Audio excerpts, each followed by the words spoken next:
हीरे और चोर, एक प्रेरणादायक कहानी। एक समय की बात है, एक यात्री एक ट्रेन में सफ़र कर रहा था। उसके साथ एक पोटली थी जिसमें कीमती हीरे रखे गए थे।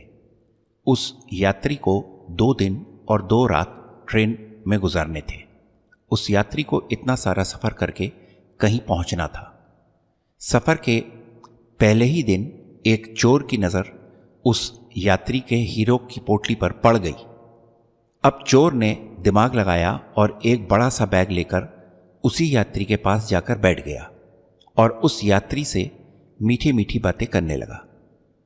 चोर ने सोचा कि रात में जब सब सो जाएंगे तो मैं चुपके से उठकर उन हीरे को चुरा लूँगा।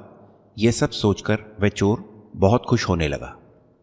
जब शाम का वक्त हुआ, 6 या 7 बज रहे थे, तब चोर सो गया क्योंकि उसे रात में जागना था और हीरे चुराने थे, इसलिए वो जल्दी से सो जाता है। जब उस यात्री का सोने का वक्त आया तो उसने चुपके से अपने हीरो की पोटली अपने बैग में से निकालकर उसके पास जो आदमी सोया था, यानी कि जो चोर था, उसके बैग में डाल दिया। यह सब करने के बाद वह यात्री आराम से सो गया। रात के जब 2-3 बज रहे थे, तब वो चोर उठा और उसने देखा सब लोग सो गए हैं। फिर उसने उस यात्री के बैग को अपनी तरफ खींचा और उस बैग को पूरा अच्छी तरह से जांचा, पर उसे उस बैग में कुछ नहीं मिला। चोर परेशान हो गया, लेकिन पूरी रात जांच करने के बावजूद भी उसे कुछ नहीं मिला। तब उसने देखा कि सुबह के 4 बज रहे थे, तब वह फिर से सो गया। उसके सोने के बाद वह यात्री उठा। उसने अपने हीरो की पोटली उस चोर के बैग से निकालकर अपने बैग में वापस रख ली। जब सुबह हुई और वो चोर सोकर उठा तो उसने देखा कि हीरो की पोटली तो उस यात्री के पास ही है। उसे लगा कि मैंने रात में कुछ गड़बड़ की है, शायद उस यात्री के बैग को अच्छे से चेक नहीं किया।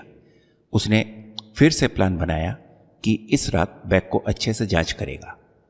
चोर फिर से शाम होते ही 7 बजे जल्दी से सो गया और उस यात्री ने फिर से अपने हीरो की पोटली को अपने बैग से निकालकर उस चोर के बैग में डाल दिया। चोर रात में फिर से उठा, उस यात्री के बैग को खींचा, फिर से ढूंढने लगा, लेकिन इस बार भी चोर को हीरे नहीं मिले। वह परेशान होकर फिर से सो गया। वह यात्री सुबह 5 बजे उठा, अपने हीरो की पोटली को चोर के बैग से निकालकर अपने बैग में वापस डाल दिया। जब सुबह हुई, स्टेशन आया।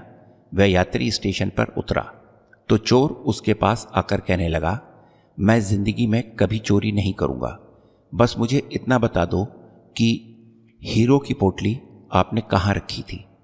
उस यात्री ने कहा, अरे मूर्ख, तू अपना सुख दूसरे की तरफ ढूंढ रहा था। अगर तू खुद के अंदर देखता तो तुझे सुख जरूर मिलता। अगर तू अपने गिरबान में झांकता तो तुझे पता चलता कि तू चोर नहीं बल्कि तू तो मालिक था। वो हीरो की पोटली तेरे ही पास थी। हम भी इस चोर की तरह कई बार अपना सुख दूसरों की तरफ ढूंढ रहे होते हैं और ऐसा करने से हमें कुछ नहीं मिलता है।